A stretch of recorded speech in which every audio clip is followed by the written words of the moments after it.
Hello everyone, আমি চলে এসেছি তোমাদের সাথে আমার ভাগ্নির রিসেপশনের ভিডিও শেয়ার করব বলে।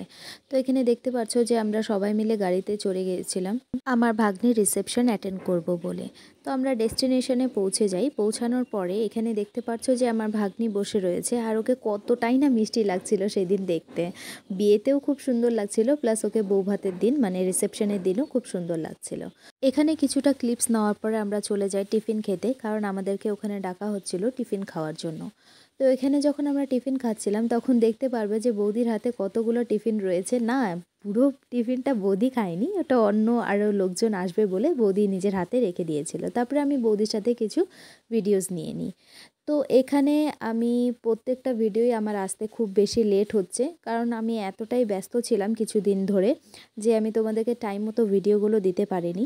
তো অবশ্যই আমার ব্লগগুলো দেখে বলবে যে তোমাদের কেমন লাগছে, আর যদি কিছু ইম্প্রোভাইজও করতে হয় তাহলে সেটাও বলবে। তারপর আমি আমার ভাগ্নি জামাই সবার সাথে কিছু ভিডিওস নিয়ে নিই। তো এখানে ভিডিওস নেওয়ার পর আমরা খেতে বসে পড়ি। খাওয়া দাওয়া আমাদের যখন শেষ হয়ে যায়, তারপরে আমরা বেশি লেট না করে, তাও অনেকটাই লেট হয়ে গেছিলো, আমরা বাড়ি ফিরতে ফিরতে প্রায় 2:30টা বেজে গেছিলো।